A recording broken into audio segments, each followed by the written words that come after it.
Florida Agriculture Commissioner Nikki Fried suing the Biden administration over the prohibition on buying and owning guns for people who use marijuana. An exclusive sit-down on Battleground Florida right now. Good morning, folks. I'm Evan Donovan, joining you live from Tallahassee in the Florida capital. Technically speaking, if you smoke weed, you can't buy or own guns. I doubt that federal agents are going to beat down your door right now, but technically speaking, it is against federal law to both smoke marijuana, be a user of marijuana, as well as any depressants, stimulants, anything like that, and buy or own guns. At issue is the ATF Form 4473, which specifically makes that a prohibition and actually has a note within the form saying that even if you are living in a state that has legalized medicinal marijuana or even recreational marijuana, you are still breaking federal law. Agriculture Commissioner Nikki Fried wants to change that. The Democratic candidate for governor joins us live on Battleground Florida right now. Commissioner Fried, thank you so much for joining us. I know this is something that you have been working on for a while. You've been very open about being both a medical marijuana patient in the state of Florida and a concealed weapons permit holder. Tell me why this lawsuit was so important for you to file, given that you are a Democrat who is suing a Democratic administration. We've been working on this lawsuit for many years. And I think it was really important that no matter who was in the White House, these are federal policies that need to be changed. These are issues that I have been dealing with and fighting for almost my entire professional career, my time as a past public defender. And it was really important. I hear this issue every single day from patients all across our state and all across our country that have medical marijuana cards that are legal, that are in our Florida Constitution, but now are prohibited from buying a firearm for personal safety, including myself. And so this is something that has been an issue that's been bubbling up for a long time. We're seeing a movement all across the country on whether it's 37 states that have legalized medical, another handful that have full recreational. And it's time for the federal government to realize that they've created discriminatory policies for medical marijuana patients.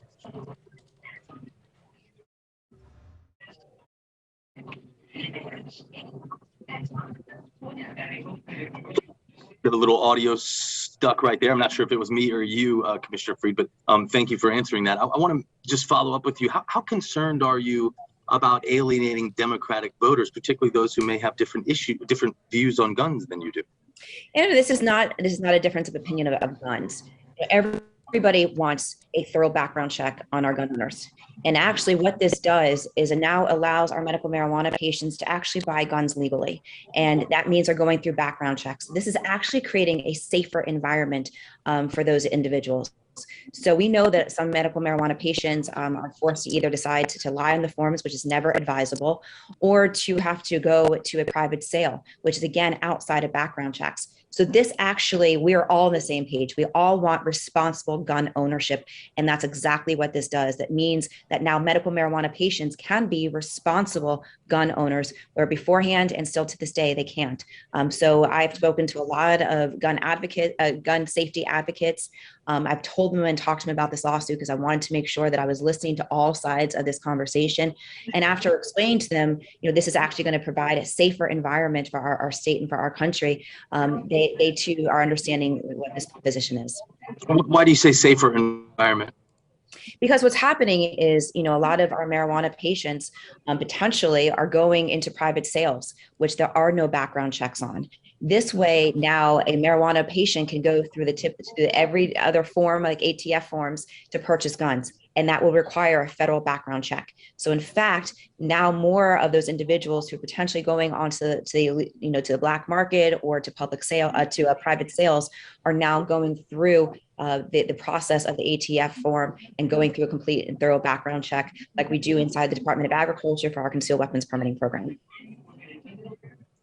Several people in the run-up to our interview today pointed out that you have obviously a history that you've acknowledged as a lobbyist in the medical marijuana industry, several personal relationships, including one very close personal relationship in the past.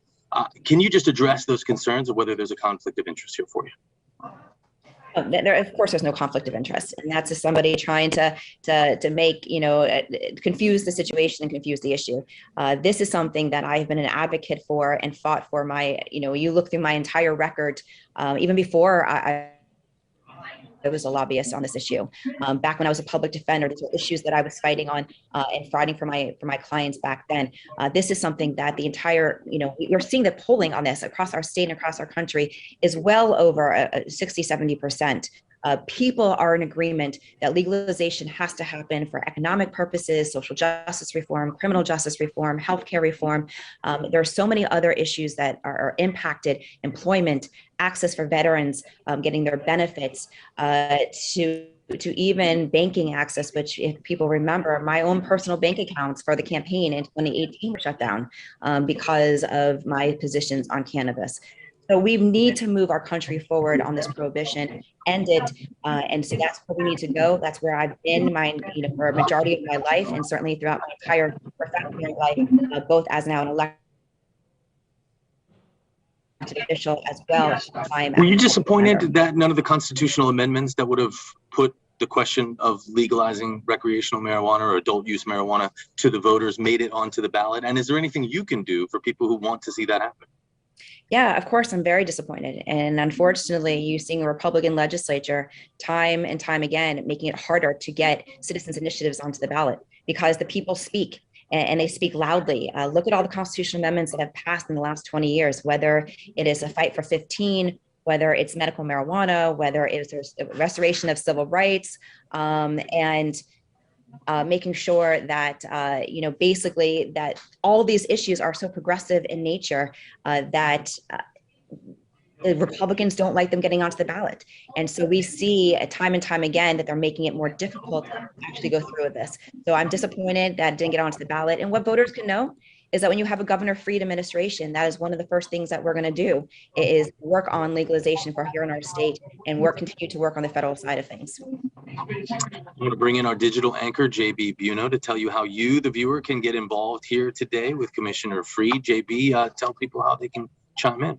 Good morning. We got a lot of Florida being represented. I believe Nikki's joining us from Miami. Evan's joining us up in Tallahassee. I'm here in Tampa. Good morning to everybody joining us on the WFLA Facebook page, as well as on the WFLA YouTube page. We are going to be featuring some of your comments using the hashtags all around your screen. We're really looking for hashtag Hey Nikki. You can also use hashtag Hey Evan or hashtag Hey JB. We've already got some comments in the queue. Also want to let you know that we are running an interactive poll. Nikki will be able to show you some of the social media poll results here at the end of this live stream in just a couple of minutes. So for the folks joining us on Facebook Live, just wait a couple minutes and you'll see that interactive pop up on your screen to vote in the poll. And the poll question reads as follows: should marijuana users be allowed to buy guns and maintain concealed carry permits? Very interesting, of course, to see the poll results start to trickle in. Let's get to some of the comments that are coming in. Just again, you have to use one of the hashtags to be featured on our live stream. This one coming in with hashtag Hey Nikki from Cindy Kiernan, saying hashtag Hey Nikki, I fully support you, and then a lot of emojis there as well. Also should point out, Nikki and Evan, a lot of our commenters are commenting happy 420. Of course, it cannot be understated that we have legislation here that is being introduced on April 20th. Also want to get this comment in here before I send it back to Evan. Andy Michael saying hashtag Hey Nikki, I have my medical marijuana card. I wouldn't buy a gun even if I was allowed. We need more gun control, not less, is the opinion of Andy Michael in our comment section. We'll look for more comments using the hashtags in our Facebook Live and YouTube Live comment section. But for now, Evan, we'll send it right back over to you.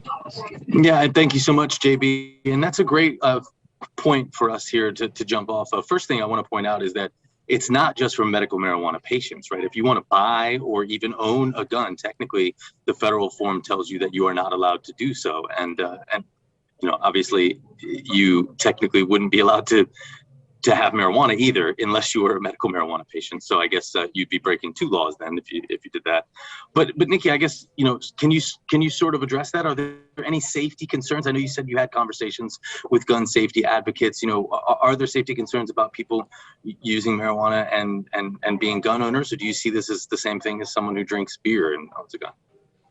Yeah, I mean, look at they don't ask, people drink alcohol all the time. People have other type of prescription medications, and that's not prohibited. But this is a medicine that is in our Constitution, that I have a right, that people in the state of Florida and 37 other states have a right to have medical marijuana. And so what this doing is they're saying that that you can't now, also have your Second Amendment rights. This is not by any stretch of the imagination making this less safe. In fact, again, this is going to make things more safe. And I agree, Michael, this is, certainly we need more gun regulations. We know that. And I have been a proponent of, making sure universal background checks, making sure that we are taking, that we are not, the gun, ghost guns that are out there. This is something that needs to be changed. This is discriminatory on its face, and having people to make a decision between, getting a job and medical marijuana, and same thing on VA benefits. This is just showing that the rules and the laws that are happening in Washington, D.C. don't match up with the reality of what is happening across our country. This is one of the last steps to really start to kind of make sure that the national policies mirror that of what's happening across our state. And so this is actually something that is going to make our state and our country more safe, because people are going to have background checks who are medical marijuana users or people that want, for personal protection. I am all in favor of responsible gun ownership. And this is making sure that medical marijuana users can be responsible gun owners if they so choose to have their background. Have you talked to the Biden administration about this? Has there been any pre-discussions? Where do you expect this to go? Yes, we actually had a conversation because, of course, as our only statewide elected Democrat, I respect the Biden administration and making sure that we had conversations with them prior to this lawsuit, letting them know what this was happening, be willing with my general counsel to talk through any of these legal issues beforehand with either Department of Justice or somebody at ATF or somebody inside of the general counsel's office with the Biden administration. So there's been conversations. They're well aware of it. They are certainly going to keep in communication with us. My goal at the end of the day is that for President Biden and our interim ATF secretary understands what this issue is and moves on it. My goal is never to get into the courts, but to start finally moving the needle when it comes to legalization at the federal level and to change these ATF forms. Well, let's talk about that, because the president has been very hesitant to move towards legalization. Have you been able to kind of sway him in any way? I mean, it's something that, Mark Caputo, who broke this news on NBC News this morning, pointed out that John Morgan, who was considered a candidate for governor several years ago, pointed out that he was disappointed with President Biden's position on legalization. Yeah, I certainly had during the campaign and certainly thereafter had a lot of communication with his team and people around him, close to him, on trying to, move this conversation along.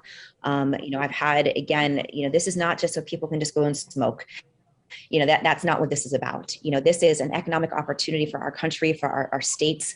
This is an opportunity for good paying jobs for people. And I'm Commissioner of Agriculture. My farmers want to get involved in this green industry, which is why I legalized hemp, to give them those alternative crops. And so this is something that as a society, we're also still seeing tens of thousands across the entire country of Black men and brown men still being charged with possession and other types of cannabis related crimes, where other people across the country are making millions upon millions of dollars on this. This is something that is an issue that needs to be addressed. I unfortunately, as is John Morgan, the administration is not where it needs to be. That hopefully they'll understand that this is an issue that the people want, the people are behind, and hopefully we can get not just President Biden, but we know that the MORES Act passed the Congress a couple weeks ago, hoping that the Senate can come up with the same resolution and finally get either a decriminalization or full legalization, or at least a descheduling.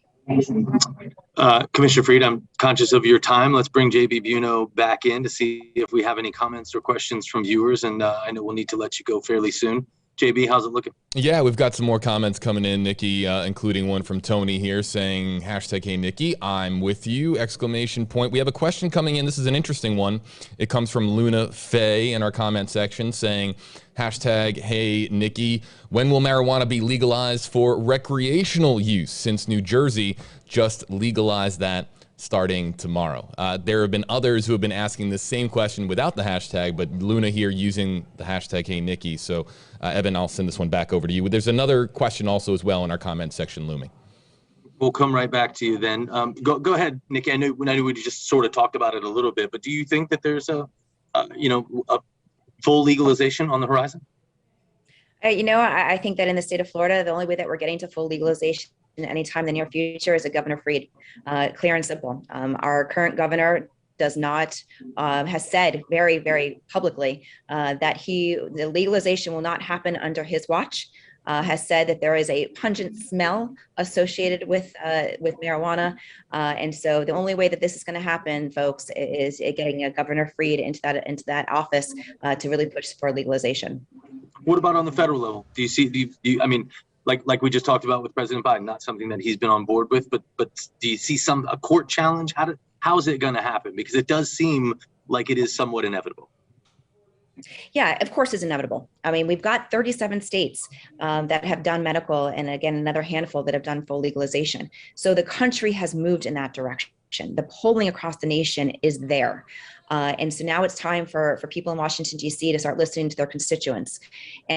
And so I do think that this lawsuit hopefully not only gets the Biden administration to move the needle on at least the ATF forms, but start to recognize and to really understand that there is a full breadth of complexity that gets put into people's benefits, again, VA benefits, to access to capital, to housing, to employment, that there are so many issues that get wrapped up with this one simple plant, that we are certainly hopeful that this lawsuit starts to really kind of push this issue along, make other people recognize, because most people I talk to don't understand and didn't know that marijuana users can't purchase a gun.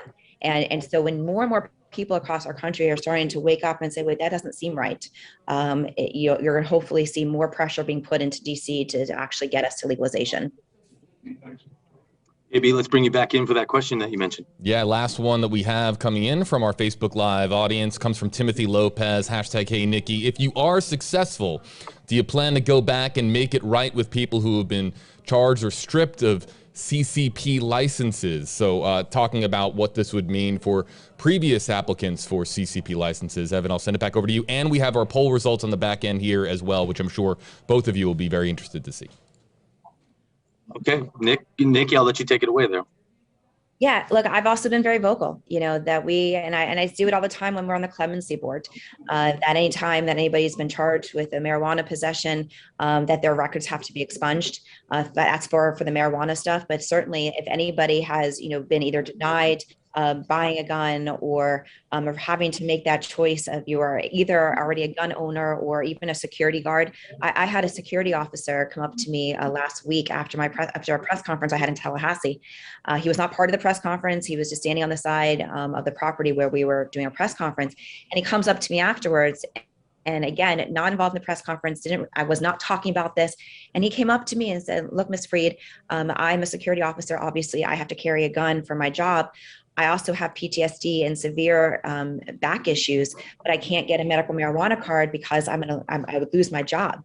These are the conversations that I have every single day with people all across our state, whether they're Democrats, Republicans, independents, not registered to vote. This is something that is impacting people's lives, whatever side of the conversation you're at, whether you're a marijuana card holder or you are a gun holder. And so these types of issues need to be addressed. And certainly if somebody has been denied purchasing a gun, I'm hopeful that they can go now through the proper channels, get the complete thorough background check that the ATF forms dictate gets done. That way we're doing it safely and making sure that we're protecting our population. Let's kick it back to JB for our final poll results. Remember, folks, these are not scientific. It's just a quick poll of people who are on our stream right now. JB, what's it say? 664 votes in counting. We asked our Facebook Live audience on the WFLA Facebook page, should marijuana users be allowed to buy guns and maintain concealed carry permits? 78% saying yes, 22% saying no. As my colleague Evan just noted, unscientific social media poll here powered by Facebook Live on the WFLA Facebook page. But those are your results. Evan and Nikki, I'll send it over to you to wrap things up. Yeah, I want to point out, by the way, folks, that typically our polling based on the way this happens, and JB can attest more to this since he does this all the time. Our Twitter polls tend to lean left. Our Facebook polls tend to lean right. So it's interesting, Commissioner Fried, to your point, this does seem to be an issue that crosses party lines. And we certainly don't see that much support when we ask these questions for almost anything So 80% or nearly 80% is a lot. So yeah, I guess that certainly speaks to what you're doing. I do want to finish with two quick things unrelated to this. You've seen the special session. I'm here in Tallahassee covering it and redistricting. The governor yesterday just dropping hours beforehand that they are going to look at Disney's special district. Do you have any comments, any reaction to that? Yeah, I have a lot of comments and reactions. I'm traveling the state of Florida, talking to everyday Floridians. What's on their mind?